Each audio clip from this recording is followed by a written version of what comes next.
Attention viewers. We're closely monitoring the situation along Thailand's border. It must be said that Cambodia continues to wage war. The latest report suggests they won't return Nong Chan, and Thailand has responded immediately. The latest report from the Second Army area is that the situation remains fierce and there are signs of an escalation. The four armed forces have approved troops to advance to the border, launching a full-scale warfare operation and establishing a defense center. Let's get to the point. Let's start with the Second Army area. Before I give you an update, don't panic, this is just a warning. There are reports that troops have been mobilized along the border. The first group has deployed for operations, the second group remains in the area, and the third group is on standby, ready to move at any moment. Meanwhile, community leaders in Buriram province have warned local residents that border situations remain unstable, urging them to prepare a response plan in advance.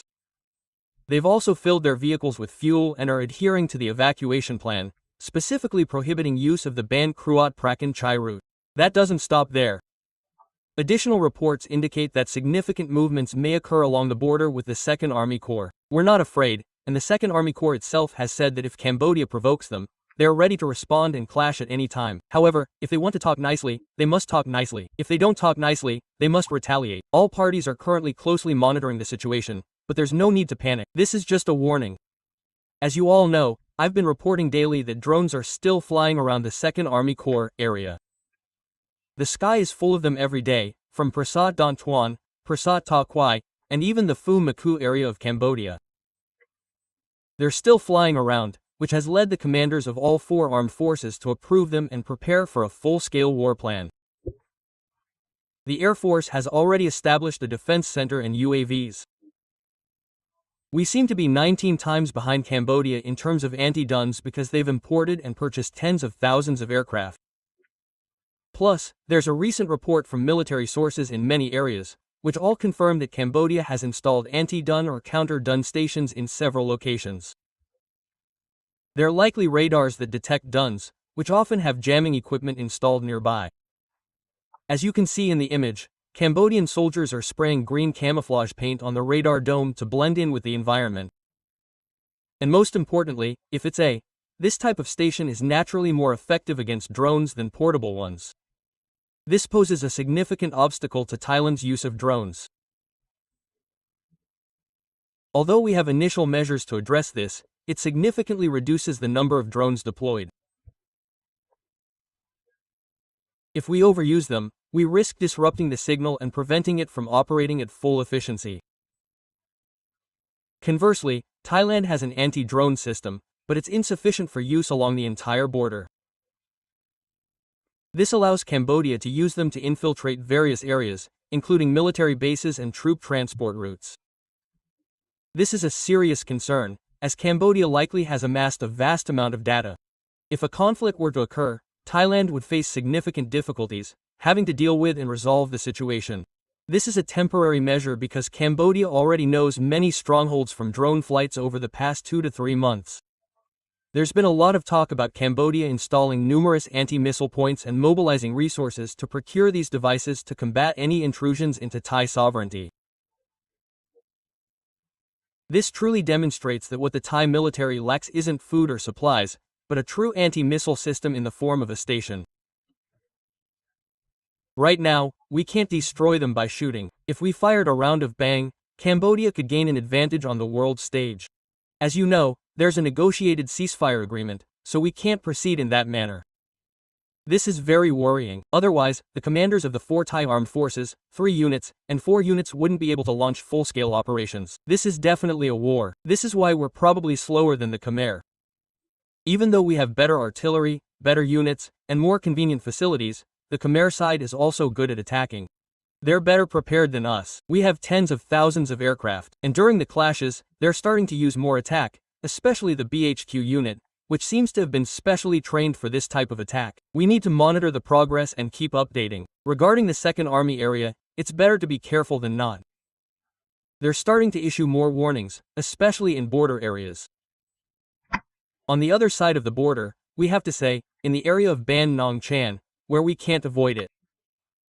The latest update released today shows that there are still small groups of Khmer operating in the area.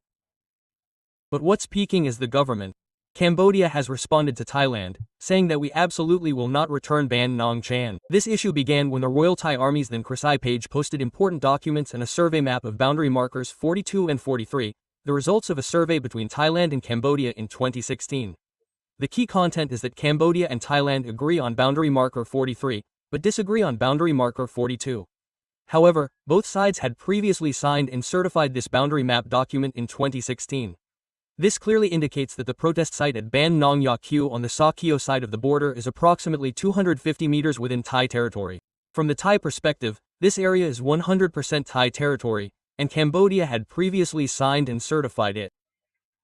However, Cambodia recently issued a direct counter-statement, saying that the document we released was an appendix to a 2016 field report, not an official boundary marker. They also claimed that we had distorted the facts. It was also emphasized that the border between marker 4243 is still a disputed area, and we must wait for the JBC to jointly demarcate it. In short, Cambodia will not return it. They will never return Ban Nong Chan, even after it has been certified.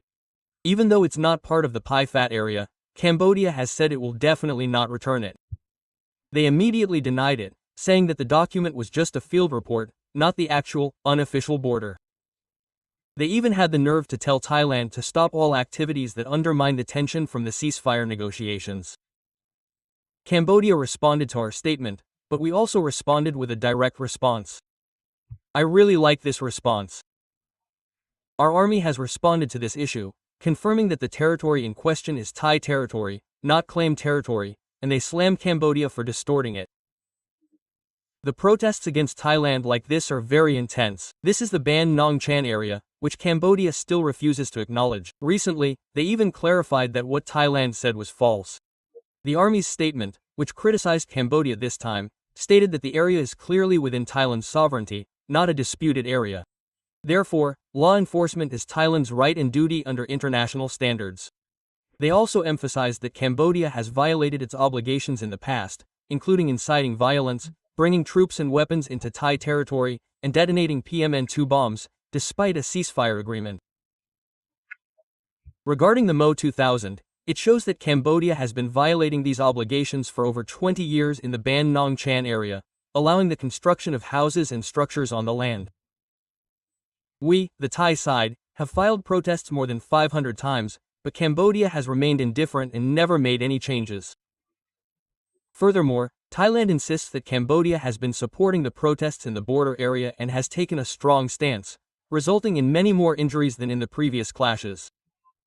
Finally, we clearly emphasize that Thailand will resolve the border issue peacefully, without resorting to force, but will strictly protect national sovereignty and security within the framework of the law and international principles. Wow, this is something we responded to Cambodia with absolute decisiveness and speed. If we respond like this, let's see how Cambodia will respond.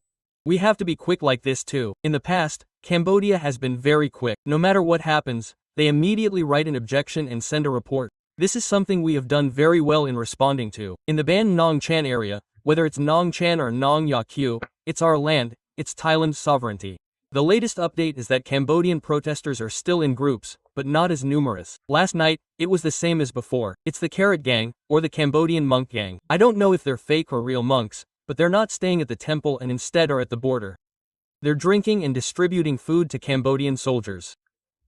It's very late, very late. It's really strange that only monks are still in the area. At 9 p.m. and 10 p.m. last night, the Cambodians are afraid that we'll have images and clips. All of the clips were taken by the Cambodians, not by us. They probably desperately want to be influencers. Another thing that Cambodians are still arguing about and pestering Thailand about is that they recently notified the United States to stop the S-16 and the border clashes. Sweden has been notified to not sell gibbon to Thailand, even though a sales contract has been signed. Cambodia is still trying to thwart it. Recently, it was said that China should not conduct military exercises with Thailand at this time because they are at odds with Cambodia. China and Cambodia claim to have close ties, like true friends, but they are conducting air exercises within Thailand's borders, saying that this is completely inappropriate. But all I've said is that no one has listened to Cambodia. The United States hasn't listened either. Sweden has already approved the sale, and China is almost finished conducting military exercises. Many aircraft have arrived in the air exercises. Thailand is also using Gibbon in this round of military exercises with China. This is a very clear slap in the face, showing that major powers, or many other nations, aren't really interested in Cambodia, as if they want it. Voices constantly demand attention on the world stage, but they don't listen. Furthermore, another factor clearly indicates that Cambodia desperately wants donations and support from the international arena, including Japan, China, and even the United Nations. Another report has emerged that Cambodia's treasury is plummeting following border clashes and Thailand's border closure, which has had a significant impact on Cambodia. This report, based on data from the National Bank of Cambodia, indicates that international reserves have lost over $2.3 billion in a single month, a total decrease of 12%. This is an unusually rapid contraction. The closure of 5 border checkpoints following the clashes has disrupted annual border trade of over 175 billion baht. Thailand's GDP has been slightly affected, with only a 0.3% contraction. However, Cambodia is experiencing a lack of confidence. Essential trade is rife, especially oil, with losses of 7.4% and 4%. Vegetables, fruit, and machinery are down over 30%. This has pushed prices in Phnom Penh up 15% in a single month, from an average economic growth of 6.5% to 5%. Tourism is also in a similar decline, with almost 100% of Thai tourists missing. This has caused visitor revenue from Angkor Wat to plummet by 92%. Normally, more than 2 million thais generate 9% of Cambodia's GDP. Cambodia itself has virtually no buffers. Reserves are dwindling, welfare is inadequate, and the central bank has had to depreciate the riel by 5% to maintain liquidity. This risk exacerbates inflation. Analysts from global banks have warned that if Cambodia doesn't urgently find ways to import from Vietnam or China, the impact will be even worse. A Cambodian labor force of 500,000 to 1 million will be affected. People are being pressured by Thailand not to return home, which will cause the center to lose income from remittances of more than 100 billion baht per year. In summary, Cambodia is currently facing severe pressure. The reserve funds that used to be collateral are rapidly depleting. If the border problems continue like this, or if the border closure continues like this, it will turn Phnom Penh into Cambodia. Hun Sen may lose the strength to re-establish his economy faster than expected. But Cambodians now believe that Cambodia is the biggest market for Thailand. Wow, and the border closure will hurt Thai people badly and cause a huge loss of income. It's not like that. Let's see. Some of our Thai brothers and sisters may lose income, but the majority of the impact domestically is only a very small one. But Cambodia has a bigger wound than us. Now that we know this, we can trust that Cambodia will soon recover. There should be a request.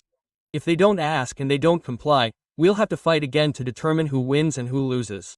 This will make negotiations easier. Negotiations are too difficult, as there's no definitive outcome yet. We'll have to wait for updates on the progress. Both the Ban Nong Jan and the Second Army's areas still have the edge on the Thai side. They've occupied over 100 rai of Ban Nong Jan and Ban Nong Yeo, leaving only 25 rai that we're trying to push forward. We'll have to wait for updates and follow along. That's all for this clip. If you enjoy this update about the border, don't forget to like and subscribe to support me. What do you think? Leave a comment and let's talk about it. See you again with updates in the next clip. That's all for this clip. Bye bye.